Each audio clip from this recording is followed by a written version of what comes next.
seats so that we can start. This is, of course, very much the SCF tradition that we are starting late our work and our session. But unlike usually in the case of the SCF meetings, we're not going to have a possibility for any overtime. So we're going to be cut off at the announced time, and that's why I want to get started. So in 1 minute, we're going to start. Thank you.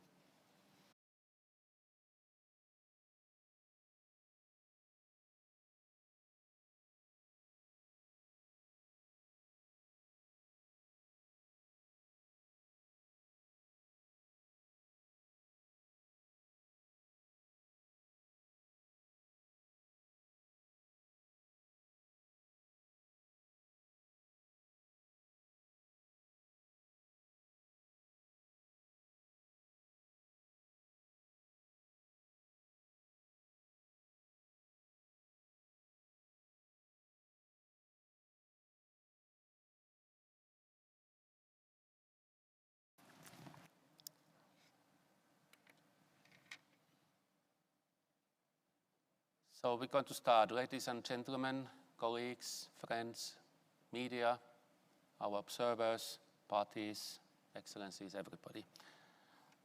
Welcome to this very traditional side event of the Standing Committee of Finance. In every COP and in every subsidiary body mid-season meetings, we host our side events to engage and as part of our outreach to really explain to the wider followers of ours what we're doing and what are the latest news and products that we are delivering. So on behalf of the Standing Committee on Finance, a very warm welcome to you all to attend, to follow our side event that will focus on 2 flagship products of the SCF that we were supposed to deliver last year, that we are now delivering this year, namely the 4th Biennial Assessment of Climate Finance Flows and the first of its kind report on determining the needs of the developing countries. My name is Ismo Ulvila. I work for the European Commission. I represent EU as a party. My co-chair, Ayman Shazli, is a little bit late, but he should be joining us shortly. This session, I hope, will provide you with further details of our reports and also insights on what has been the methodology, what have been the new developments, and we're also going to be very frankly and openly discussing our limitations and our gaps that we've had in producing these reports. Safe to say that the Biennial assessment is perhaps a more polished report in the sense that it is now in its 4th generation, and our trusted friends who have been following us for a long time may have noticed how the methodology has been improving and how the granularity and confidence of the data has been improving over the years. With the BA, we have a consolidated product. With the needs report, the methodology certainly will have a similar lifespan in front of it, and we look forward to all those elements and a deeper look in years to come. These are not, of course, the only products of the SCF. We also produce draft guidance to the operational entities of the financial mechanism, namely to the Green Climate Fund and to the CEF, to the Global Environment Facility under the World Bank. This year we were not, unfortunately, very successful because of time limitations, and also because, perhaps as a mark of interest to our work, we received a substantial volume of a number of submissions, and what we produced was a compilation of those submissions that will be discussed here between the parties. We also have something that is perhaps our nicest work stream in many regards, which is organizing what is now traditionally an annual forum to engage and to discuss every year about selected topics of the wider connections of climate finance out there.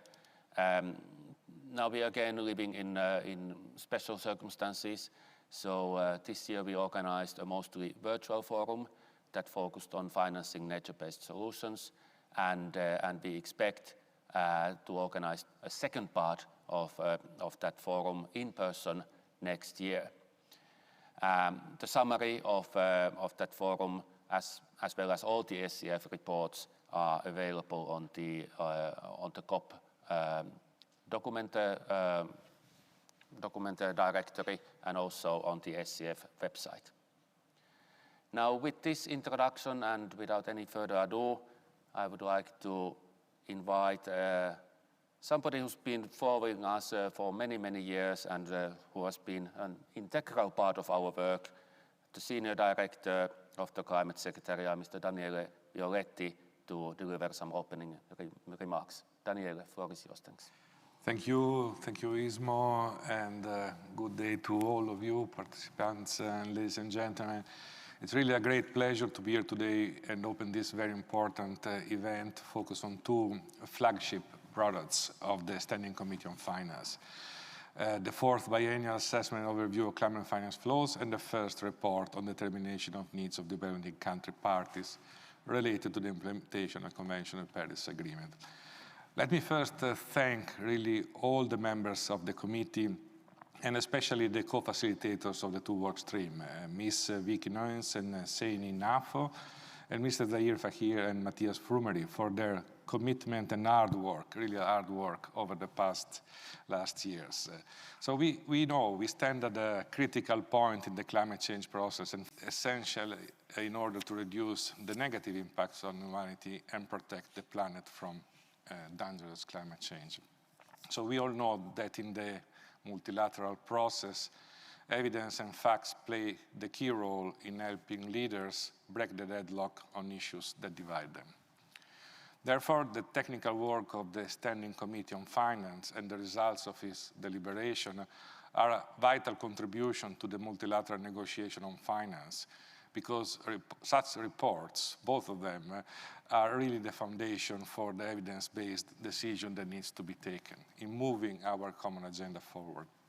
So the biennial assessment has always been crucial for parties to assess where the world currently stands with respect to scale of climate finance flows, and important considerations such as access and delivery, and impacts and effectiveness. This fourth edition of the biennial assessment will also certainly provide a good basis for further discussion on making financial flows consistent with a pathway towards low GHG emission and climate resilience development. It is important that we put our utmost efforts to scale up the mobilization of delivery of climate finance from all sources to match the height of climate change emergency that we face today. To do this, we must better understand the needs and priority of developing countries so that we can collectively think how we can urgently address those needs. This is why needs determination report is very important. I hope this quadrennial report will guide our way as an authoritative, objective source of information on needs. This is the most important year in our process since the adoption of the Paris Agreement in 2015, and both reports by any measure are central to this multilateral process and will contribute to the discussions as well as overall success of COP26 here in Glasgow. So let me conclude by really thanking again all the committee members and the co-facilitators for their work on these two flagship products, which are essential for our process and also for the work of the Secretariat. So thank you very much. And Ismo, if you allow me, I would like to hand over the reports in a physical way as well, keeping the distance, but I'll do my best to do that. And I'll pass to each of you and I'll walk around. So.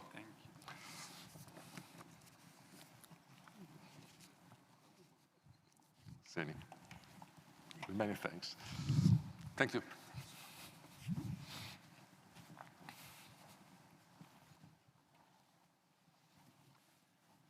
Thank you, Daniele. for those words and also for taking stock of the importance of our work. Now, before I hand over the floor to our co-facilitators of the flagship products, just a couple of words of our modus operandi, how we work. In producing these reports, we always have two co-facilitators, one from the developing countries and one from the developed countries, who do the heavy lifting of the report, supported by the Secretariat and supported by the consultants.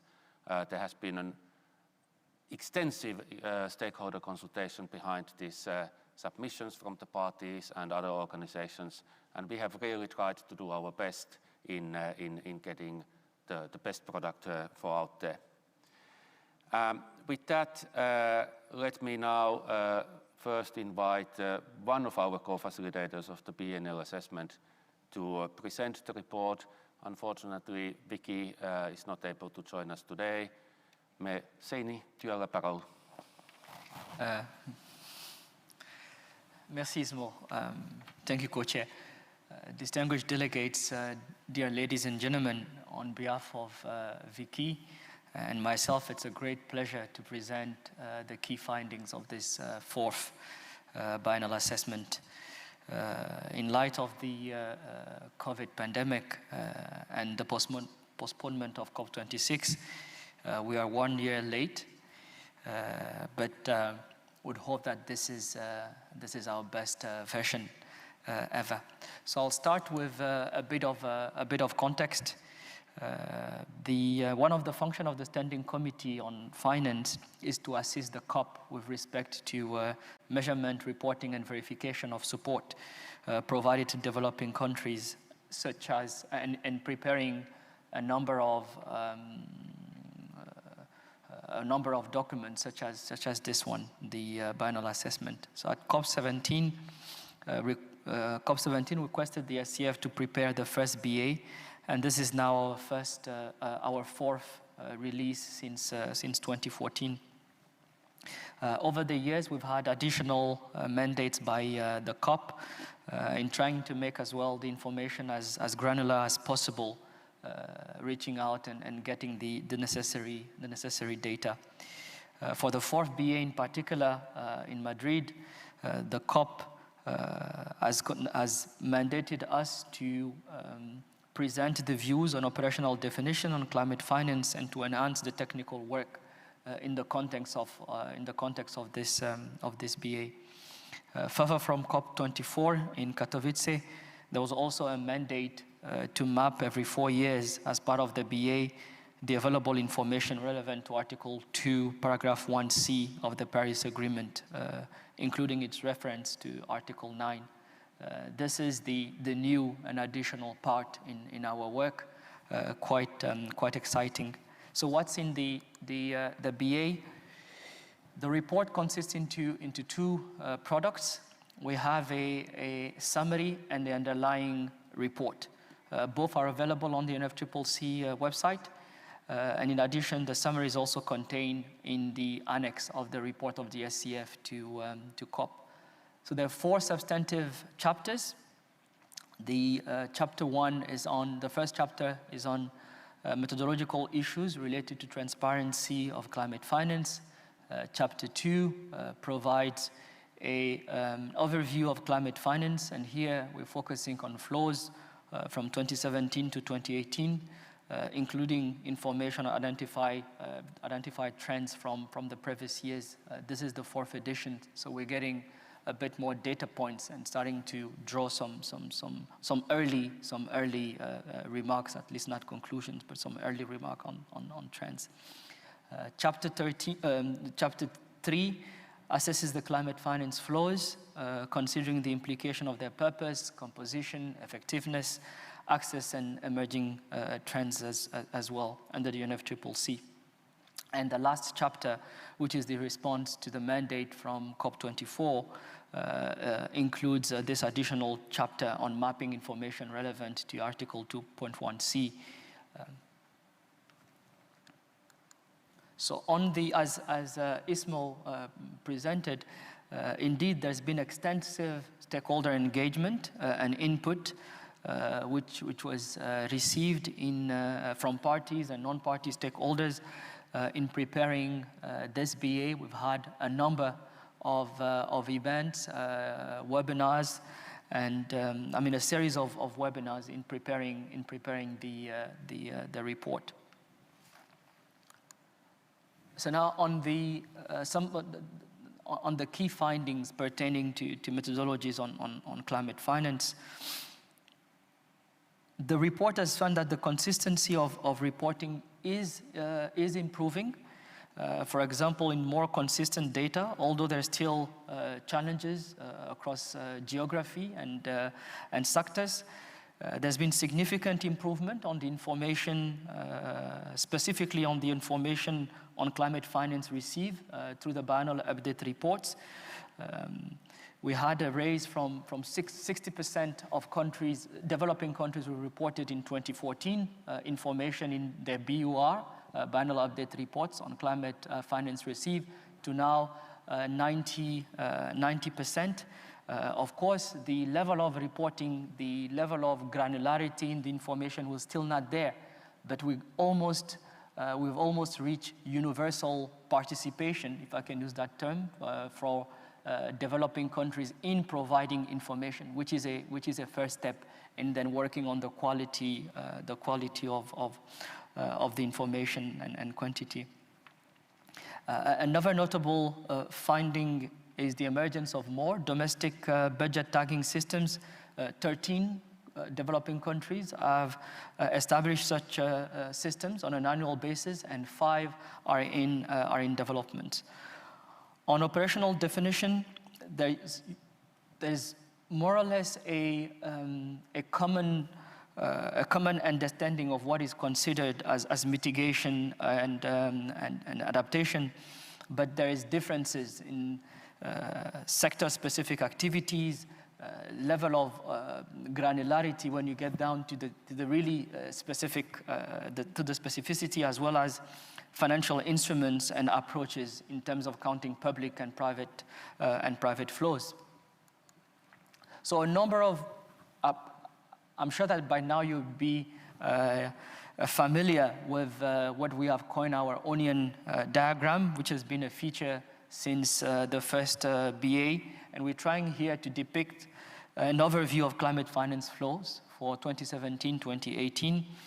And this has been helpful in framing the different flows from which form part of the global total climate finance, public and private, international and domestic, and we're trying to break that down in major economic sectors in the blue colors outside, as well as emphasis the flows from developed to developing countries in the inner layers of the green colors with the UNFCCC funds, the smallest one at the core of the graph. And the different shades show the level of completeness of the data available for each segment, which you can see on the left onion diagram. So on global climate finance flows, what we have seen, or what in the report, is that there is an increase by 17% over the 2017-2018 period compared to the last covering, which were 2015-2016, to about 775 billion per year on average. Renewable energy and sustainable transport investments have been a major driver of the increase and decrease of flows as well over 2017 and 2018. Well, in the case of renewable energy, the reality is that the continued decrease in renewable energy technology cost is real, but at the same time, there's been a major increase in the investment. So you might have cost going down. This is what we are seeing, but at the same time, you're having more and more megawatt, or in that particular case, gigawatts. So such that in 2018, 100% more renewable energy capacity was commissioned than in 2012, with only over 20% increase in investments. So now on flows from developed to developing countries, Climate-specific finance supported by 23 Annex II parties, i.e. developed countries, reporting to the convention has an increase of 13% to an annual average of about $36.3 billion. UNFCCC funds and multilateral climate funds project approval have increased 40%. This is mainly due to one particular fund, the Green Climate Fund, but as well. So that has happened in a context of a drop in replenishment for both the GEF, the Global Economy Facility, Environment Facility, and the GCF. So as to MDBs, there's been an increase in their own finance to developing countries by 50% since 2015-2016 to now average about $25 billion per year. On the thematic divide, mitigation still remains greater than the support for adaptation across all channels, with adaptation being only about 20 to 25% of the total. Now, if we go a bit, if we look specifically at the flows from developed to developing countries, grants continue to be a key instrument, in particular for adaptation finance. In 2017 to 2018, grants accounted for 64% of bilateral adaptation finance and 94% for adaptation finance through multilateral climate funds, shown here in the dark red shading. Mitigation finance remains less concessional in nature, with around 30% of bilateral flows and multilateral climate funds flows as well. MDBs, multilateral development banks, provided 75% of all their finance in loans, with 20% in other forms, such as equity, guarantees, and only 5% in grants. So the report includes more information on private flows as well to developing countries, South-South climate finance, flows to LDCs, Cs as well, and a perspective from the recipient countries. Now, key findings on the assessment of climate finance. Accessing climate finance still remains a challenge, and in a 2019 survey of 505 respondents from 45 developing countries, 73% identified finance from multilateral climate funds as the most challenging source of finance to access. The project cycle can go anywhere from 18 months to 24 to actually a lot more. So there's a lot of work to be done in really working on not just on the cycle, but as well as mobilizing further capacity to be able to access climate finance. There's been progress in the number of national implementing entities of multilateral climate funds accessing resources, as well as the accreditation of civil society and private entities, but still this is relatively small. It only constitutes about 7% of the total resources which was channeled through them.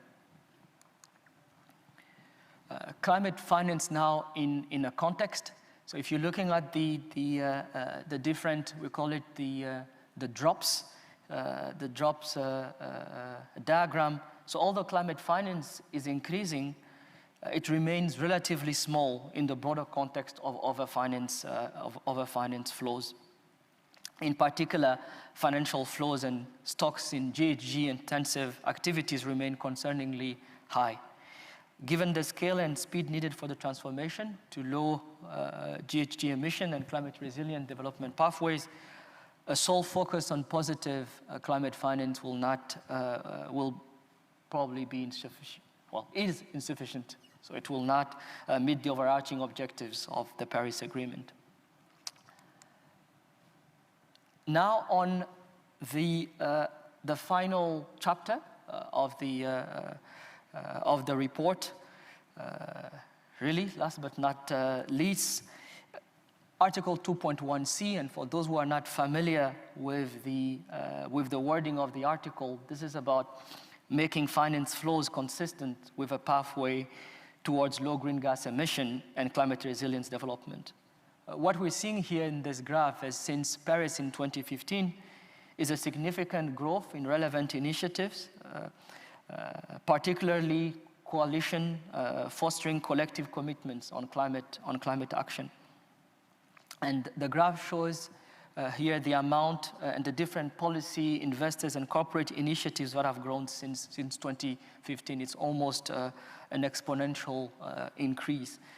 Many activities across the stakeholder mapping exercise explicitly refer to achieving the goals of the Paris Agreement, and this is achieved, as I indicated, through many different and collective initiatives. In contrast, relatively few relevant actions by national government are framed in the context of the article, particularly in developing countries where the challenge of and the ability to access international climate finance is still very high.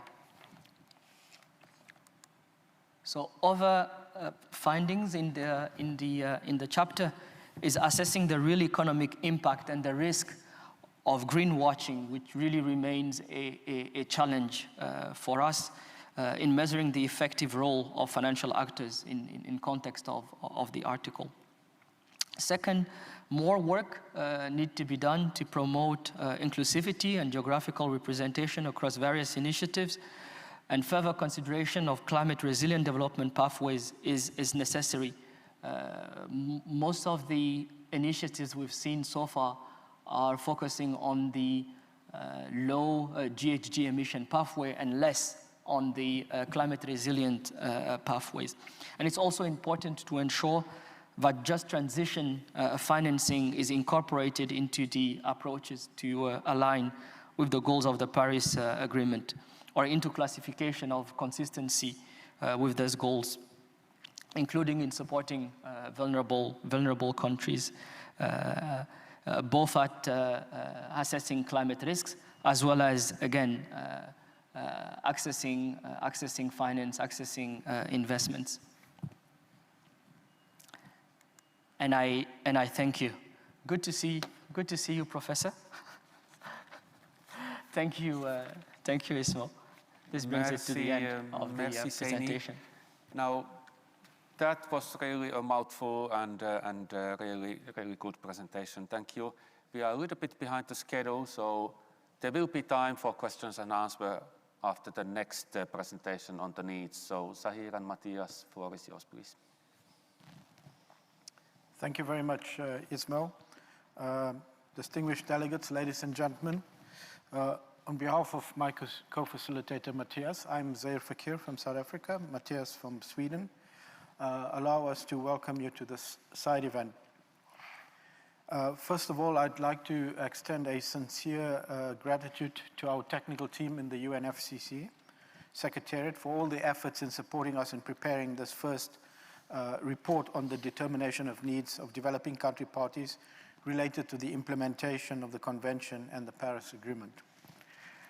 It is my great pleasure to present to you today the first time ever that we present a key findings on the needs determination report.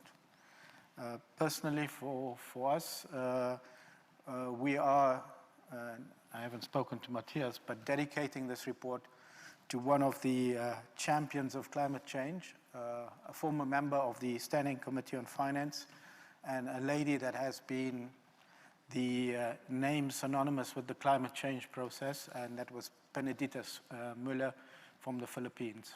For many of you who know her, this was a report very dear to her. So in the interest of time, I'll present a brief overview of the key findings of the first NDR report. Is that correct? My eyesight is very weak, so I'm just wrong. Chapter 1. Okay. So, to provide you with some brief context in the beginning, In terms of the mandate was to prepare the first needs determination report, stems from COP24. When the SCF was requested to provide or to prepare every 4 years a report on the determination of needs of developing country parties. This is in relation to implementation of the Convention and the Paris Agreement, and for that to be considered by the COP and the CMA. And in doing so, collaborate with various stakeholders where appropriate. COP25 and CMA2 encouraged the SCF to present a disaggregated information by sector and reach out to developing country parties and stakeholders when generating data and information on their needs. As you've seen with the BA, the needs determination report consists of 2 products. Sorry, Matthias, can you help me with that? Thanks. Consists of 2 products. The first product is an executive summary, which includes a set of recommendations to the COP and the CMA, and the second product, the underlying technical report. Both products are available on the UNFCCC website, and the executive summary is also contained in the addendum of the annual report of the Standing Committee of Finance to COP26. The first needs report represents quantitative information on the needs of developing countries, and by this we mean costed needs that were compiled from cost estimates at the project level and from economic modeling. It also presents qualitative information which was derived from descriptions of planned activities and action plans. Needs were analyzed and presented in the most granular level where data was available. What this means is that if at the project or activity level there was needs expressed, it's counted as a single activity. If at the activity level it was not provided, needs were counted at the sector level, and if sector level information on needs were not provided, these needs were counted at the thematic level, and so on. The first needs determination report consists of 5 chapters. The first chapter presents the mandate and the scope of the report. Chapter 2 provides an overview of the qualitative and quantitative needs of developing countries. Chapter 3 illustrates processes and approaches for determining of the needs. Chapter 4 maps out available tools and methodologies for determining needs, including advantages of and challenges in applying them. And finally, Chapter 5 highlights opportunities, challenges, and gaps in relation to determining the needs. The approach that was followed in terms of this. The SCF periodically considered the outputs of the technical team and provided guidance on the development of the first needs report. The first needs determination report was informed by a series of outreach activities and various inputs, which includes a call for evidence to gather data and information on the needs of developing countries. In total, 34 inputs were received from parties and non-party stakeholders. All of these inputs are available on the UNFCCC website. Regional webinars and with country representatives and 3 technical stakeholder dialogues were used to gather information and data. Over 350 participants took part in these various activities, and we wish to thank them all for their contributions in this process. In addition, 563 national reports were included in the analysis and 20 regional and global reports. Sources of information. The first needs determination report was compiled from national reports submitted by developing country parties to the UNFCCC. The reports were prepared also by regional and global institutions, and submissions were received to the responses for call for evidence. On the basis of the available information, the first needs determination report analysis the first NDR analysis and presents the needs of developing countries by time frame, geographic region, thematic area, means of implementation, sector and subsector. Now let me focus on the main part of this presentation, some of the key findings of the NDR report, and we'll present it by chapter. Chapter 2, on the overview of needs of developing countries. Firstly, the outer circles you will see, and that is the dark green circles, presents the number of needs. The inner circles, which are the lighter green ones, portrays the number of costed needs. So you have needs and then those that have been costed. So the narrower the space between the outer and inner circles is, the more identified needs were costed and vice versa. In general, the analysis showed that needs range from 185 to 6,990 needs, of which between 30 to 1,137 needs were costed. Costed needs range from 10.1 billion in one report to around 11.5 trillion in another one report. These figures should be viewed in light of the size and the nature of developing country partner economies and the scale of the climate impacts. The thematic distribution of costed needs. This next slide presents an overview of the needs and costed needs by thematic area and by type of report. Cumulatively, identified costed mitigation needs tend to be larger than costed adaptation needs. And this is across the reports that cover all thematic areas such as the BURs, the NatComs, and the NDCs. In terms of the number of needs, adaptation needs presented in blue are mentioned more often than mitigation needs in all nations' reports except the BURs and the LEDs or the LEDs. So while the costed needs are higher for mitigation, the number of needs expressed are higher for adaptation in most national reports. This may not imply that mitigation needs are greater, but rather that due to the lack of available data and tools and capacity for assessing the adaptation needs. In terms of the regional distribution, here I would like to note that while the number of needs and costed needs as identified in the national reports are lower for some regions than others, this does not mean that those regions have no or fewer needs. But rather, this may be due to the lack of available data, tools, and capacity for determining and costing these needs. Therefore, the number of needs and costed needs should not be used to draw comparisons of the actual needs across regions. The distribution by means of implementation, and then looking at the qualitative data by means of the implementation, the next figure shows that there is a significant prevalence of capacity building needs across national reports except for the technical needs assessments. Capacity building needs typically cover areas such as research, training and education, awareness raising, institutional strengthening and coordination, policy development. Overview of the needs by mitigation sector. When considering needs by sector, energy, which is highlighted there in burgundy, is the lead sector for climate change mitigation actions, followed by land use and forestry, which is in purple, transport, which is in light green, agriculture, dark green, and waste and sanitation, which is in blue.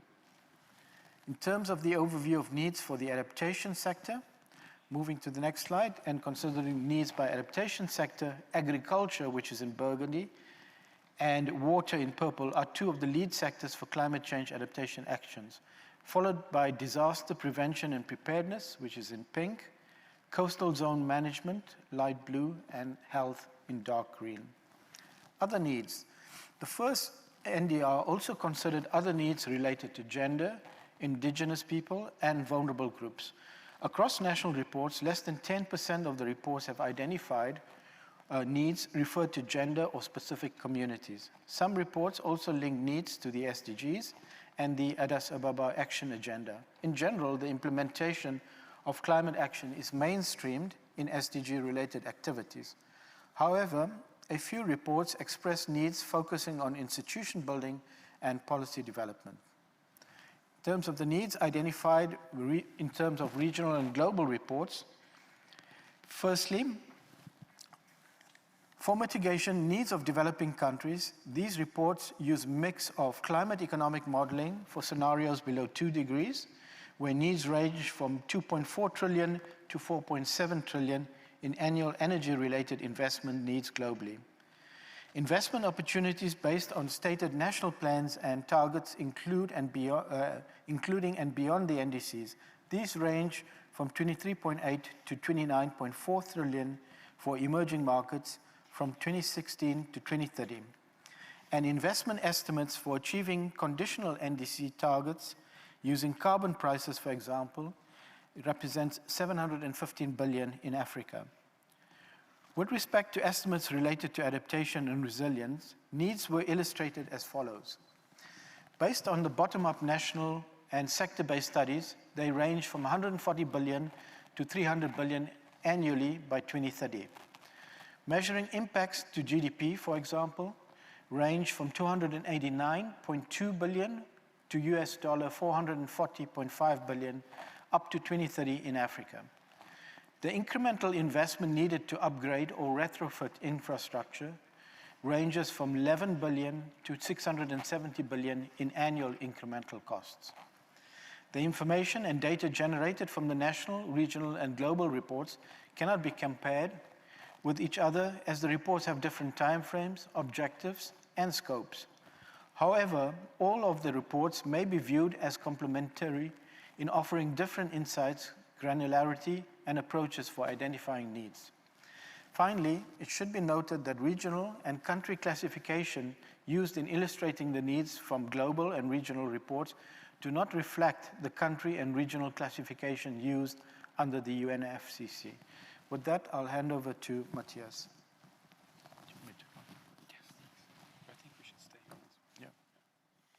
Thank you so much, Sahir.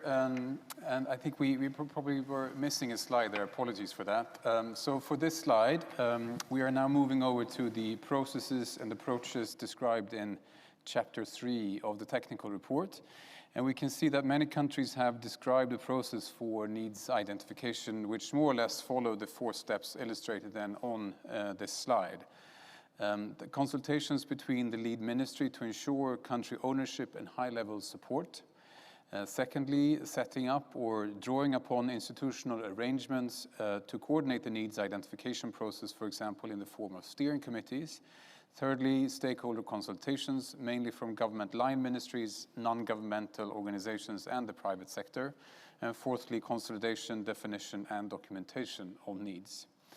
Regarding processes and approaches used by other actors, the multilateral climate funds and UN agencies play a critical role in supporting developing countries in their needs identification processes. In most cases, these agencies use experts during country-driven consultation processes to provide insights and share data that may help developing countries better identify and report their needs. So moving to the next slide, regarding methodologies and underlying assumptions used in determining the needs of developing country parties, as presented in Chapter 4 of the technical report. Although recent national reports include more information about methodologies used to determine adaptation needs, there is more information about methodologies for mitigation needs. The types of methodology applied vary depending on institutional and human capacities, cost, geography, time frame, and data availability.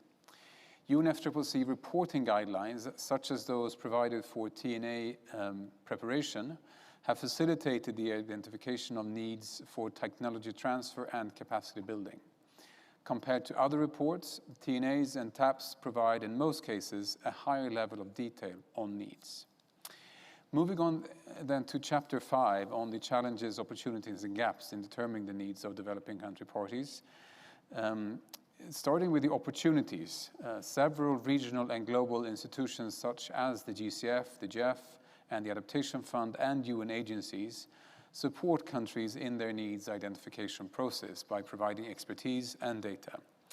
With respect to challenges, challenges are encountered in the preparation in the first step of the NDR were experienced in collecting, categorizing, aggregating, and presenting the data on needs. And these can relate to data inconsistencies, where classification of sectors and subsectors is not uniform across data sources. Also relating to data gaps in the coverage of information on costed needs by sector or subsector, particularly for adaptation needs, and data interpretation, where parties apply their respective definitions and interpretations of needs when collecting and analyzing needs in their national reports. Regarding challenges experienced by developing country parties, institutional coordination and costing needs has been a major challenge. This challenge is particularly evident in deriving cost estimates for adaptation and enhancing resilience, and in this context, deriving cost estimates for loss and damage needs. With regard to gaps, the most prevalent gaps identified by developing countries relate to capacity gaps, limited availability of granular data at the sector and subsectoral level, the lack of specialized national institutions to spearhead the means of implementation under the Convention and the Paris Agreement, limited guidance on the structure and content of reports submitted to the UNFCCC, resulting in various levels of detail in presenting needs. The chapter also presents co-benefits related to the needs of developing country parties, such in relation to the Sustainable Development Goals, disaster risk reduction, and the Addis Ababa Action Agenda. For most countries, climate change needs are aligned with the targets set out in the 2030 Agenda for Sustainable Development, and overall, the needs identified by developing countries touch on all SDGs, with 75% of NDCs having linkages to SDGs 2, 6, 7, 8, 9, 11, 12, 13, 15, and 17. In their national reports, some developing country parties refer to the Addis Ababa Action Agenda provision for mobilizing and aligning local resources for climate action. And then, as to the recommendations, at SCF 26, the committee agreed on a set of recommendations for the COP and CMA's consideration. And these relate to encouraging availability of granular data on needs with a view to addressing existing data gaps, enhancing methodologies for determining and costing needs, encouraging different actors to support developing countries in determining and costing needs, encouraging different actors to make use of the information contained in the first NDR, especially when supporting developing countries, and requesting the SCF to engage with different actors in disseminating the findings of the first NDR, as I would say we are doing right now. So finally, many thanks for your attention, and could I, on a personal note, also thanks Zahir for the cooperation we've had during the elaboration of this report, and handing back to the moderator. Many thanks, Matthias and Zahir. Now we're going to be moving to the questions, but before we do so, in order to break the ice, we are a committee of 20 members. Some of us, our members, are hiding there in the audience, but we requested also and kindly accepted Eva to make some very brief comments to break the ice on how do you see what were the added values of these two reports. Eva. Thank you very much. Sorry for being late, so just present at the NDR part of our session. Perhaps just limit one comment to the NDR, because for me, a very important aspect of the report is to show to what extent the needs determination process led to more climate action or result in a higher level of ambition. And as such, the report can also be an inspiration for countries to further improve the process of needs determination. So while it is a technical report in nature, providing very rich information on all different aspects of the needs determination, this aspect of how does this report contribute to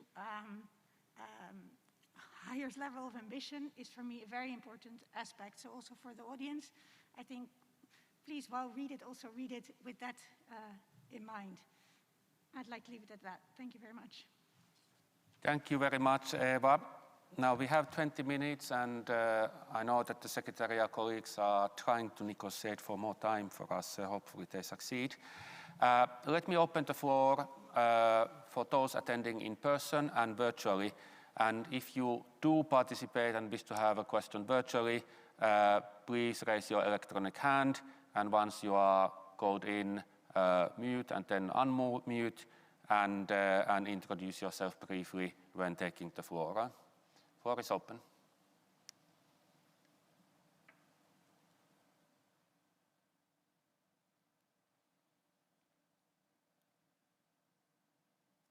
Yes, please.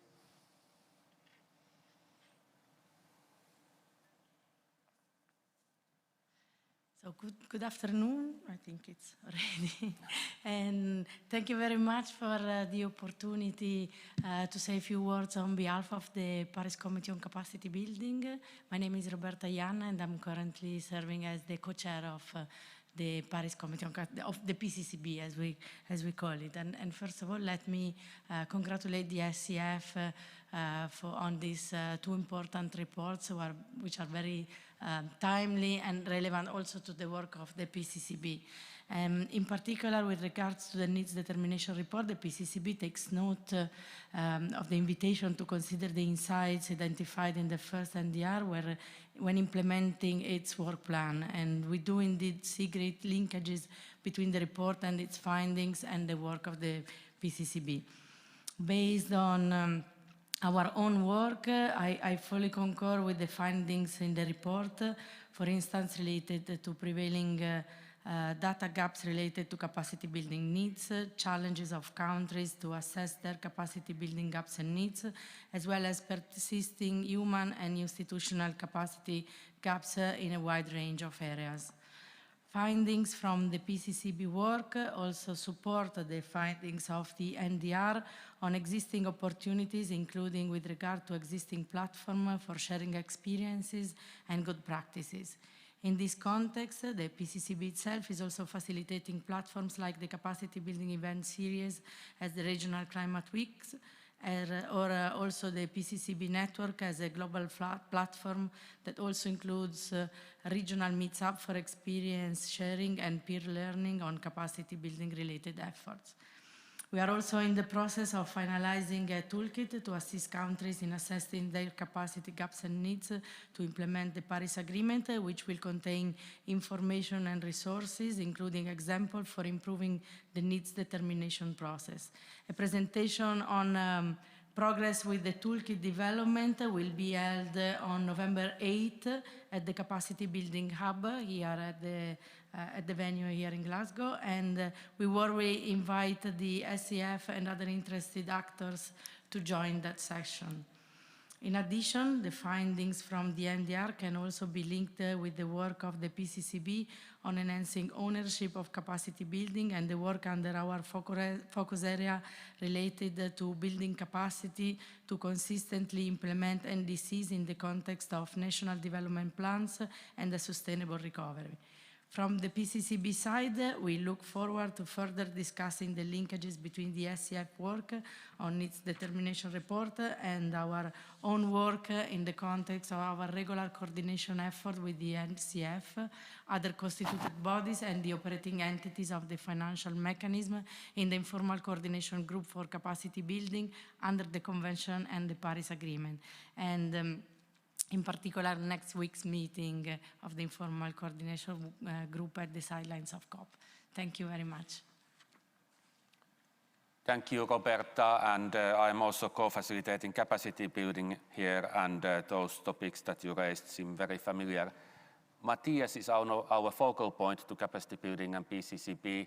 Could I ask you in 30 seconds your very fast reflections to what Roberta said? Thanks, Ismo, and thanks also from my side to Roberta. I think I will just share the assessment you make on the opportunities for the SCF and the PCCB to collaborate on the basis of the conclusions of the NDR, and look forward to taking those recommendations and conclusions forward. Thank you. Now the floor is open again. Let me just remind you that there are hard copies of these two reports at the door on your way out. You may pick one copy there for yourself. It's really interesting reading. But I'm trying to see if there are hands coming up. And our virtual followers, please do not hesitate either if you wish to take the floor.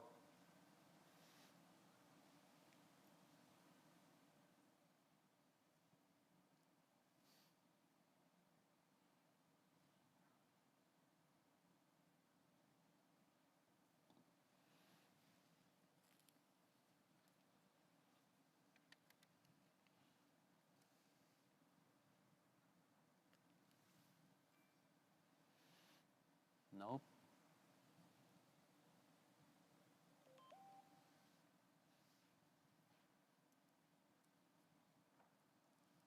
Well, this is really the opportunity now if you wish to know more about the SCF. We are the body that has the mandate to advise the COP and CMA on the climate finance related matters. And there, Mike 4, please.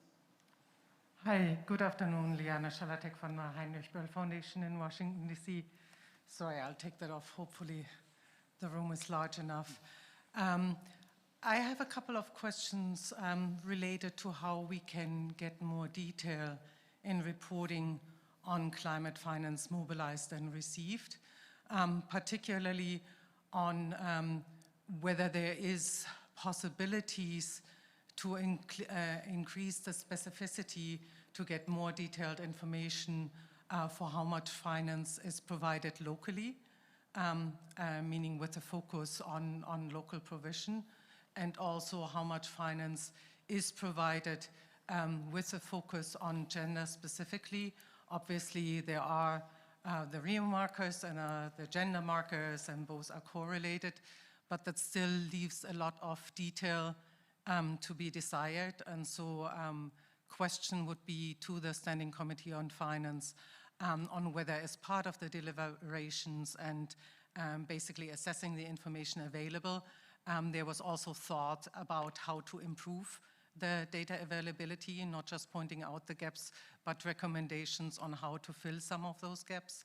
And I guess the same could probably be said to the needs assessment report. You pointed out that from the needs that were collated, only about 10% even mentioned indigenous peoples and gender as a possible focus. And my understanding is that from the needs report, that's obviously just the need that were reported in submissions, but the need is obviously much, much bigger.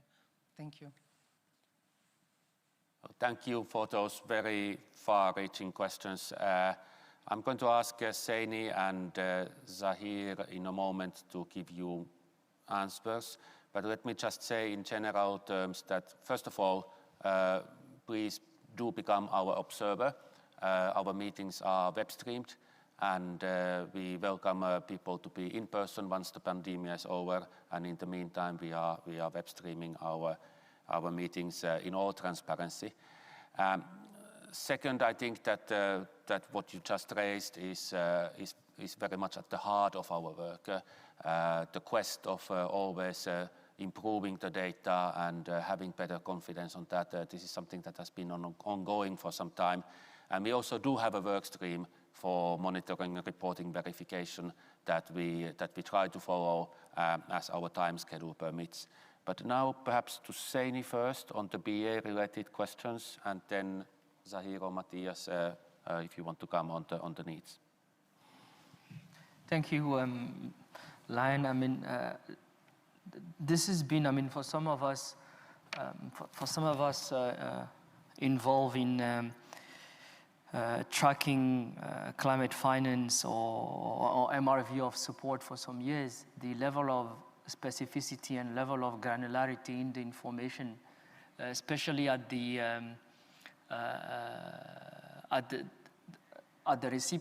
recipient side down to the local level. I think that's the aspirational goal, and there are a number of avenues that we are, maybe not as an SCF, but as a collective or individually that we are exploring. Clearly, the current negotiations under the CTF is one venue in trying to get more granular information, more climate-specific information. In my presentation, I indicated that the biennial update report was also a vehicle through which the finance which is needed and received is reported. Hopefully, at some point, there will be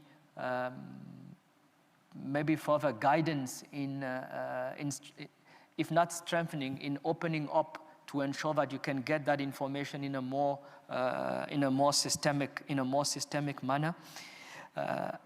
There's one thing I realized though, which you deal with when you go back home, is the level of burden, and I'm putting it in that way because I was made aware of that.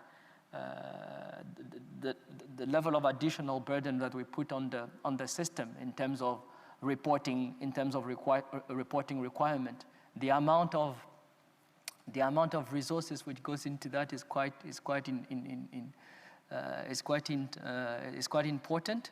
But clearly there is, so there's a balance in terms of the, how much transparency do we need to get? What's the cost of that? And how do you support that cost?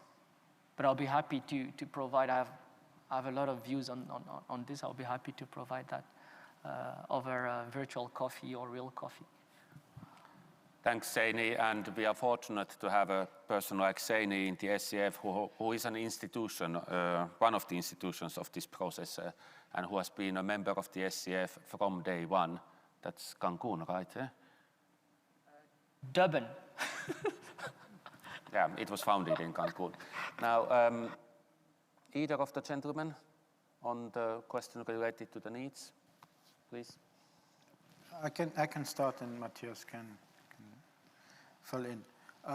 One needs to recognize that the approach that we followed in doing the report was not to commission any work ourselves, but to base the data and information on what existing reports were out there. And so the information that you have in the needs report is what countries and institutions are reporting on. And the whole idea around the process of the needs determination report was to give an overview of what there is, but also to identify how we improve the process and how do we get more data that it becomes more relevant as we go ahead in the process. So, we from the SCF have given some recommendations, we've identified the gaps in that, but ultimately what happens to this needs determination report is how parties and the countries use this report in order to improve the reporting, etc. I think, it's not for me to prescribe what parties should do, but one should not just merely take the needs report and just note it. It should be a tool also how we improve the information. So how do we fill in the gaps where there's no information on gender or indigenous people? Because the needs report needs to be a living document and not something that sits on a shelf. It's a document that's supposed to be used by countries, by institutions, by banks, etc. And progressively, as we proceed in the standing committee, we do this report once every 4 years. This has been the first time that we're doing it. I'm sure that the next time we do this, you might find that many of these gaps are addressed because the information gaps that you are raising right now are gaps that will be plugged by the parties in terms of how they improve the manner in which we do reporting and the nature of those reporting. Matthias? Thanks, Sayer. Just maybe to add from my perspective, I would think that one of the key takeaways, at least from my side, on the report itself, is the capacity gaps which the report highlights. And I think that also speaks to the kind of recommendations which the SCF invites the COP to consider when it comes to sort of encouraging parties to enhance availability of data and share best practices, and also specifically, as you mentioned, on providing gender-responsive data as well. So I see that there is not sort of a, the recommendations only speak to encouraging parties to take that action. And as I here said, hopefully then by the time of the next report, we will have seen developments in that space.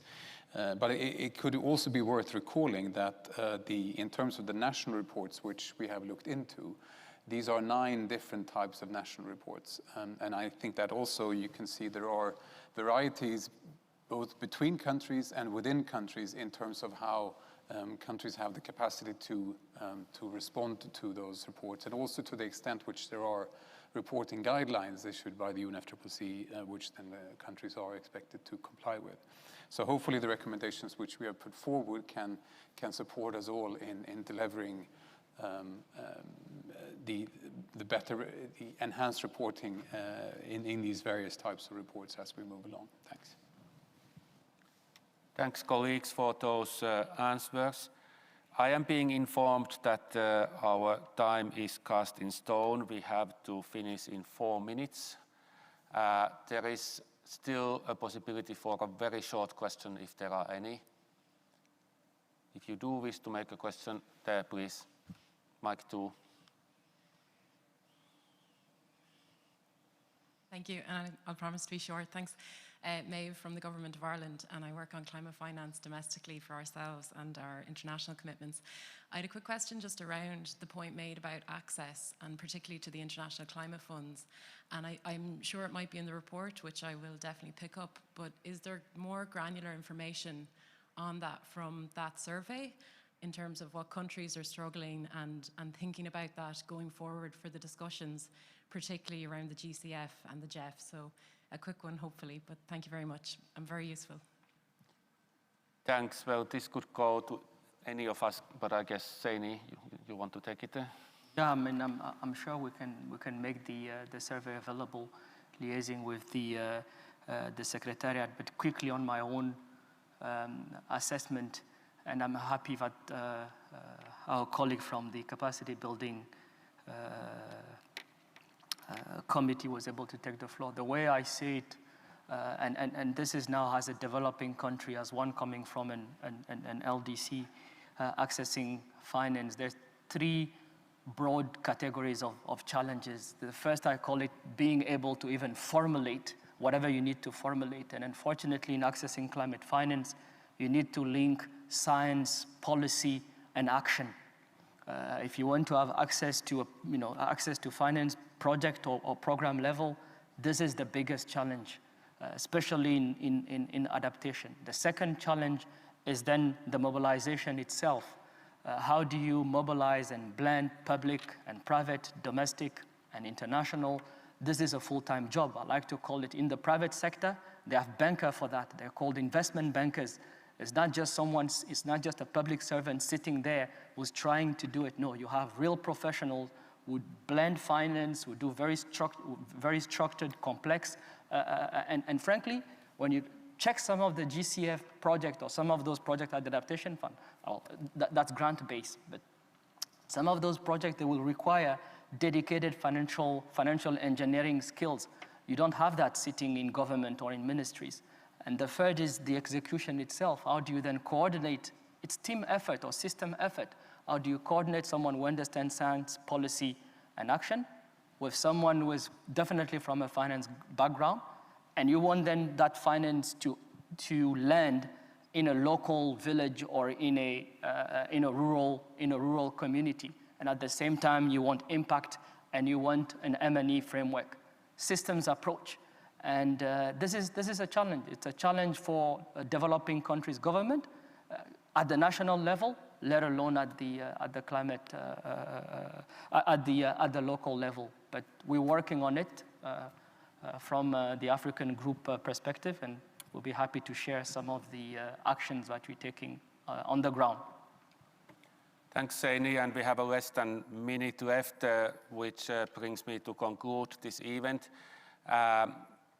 At the personal note, I have to also thank all of you and colleagues for all these years, because for me this is in great likelihood the last side event that I'm chairing or co-chairing for the SCF, so thank you for all these years.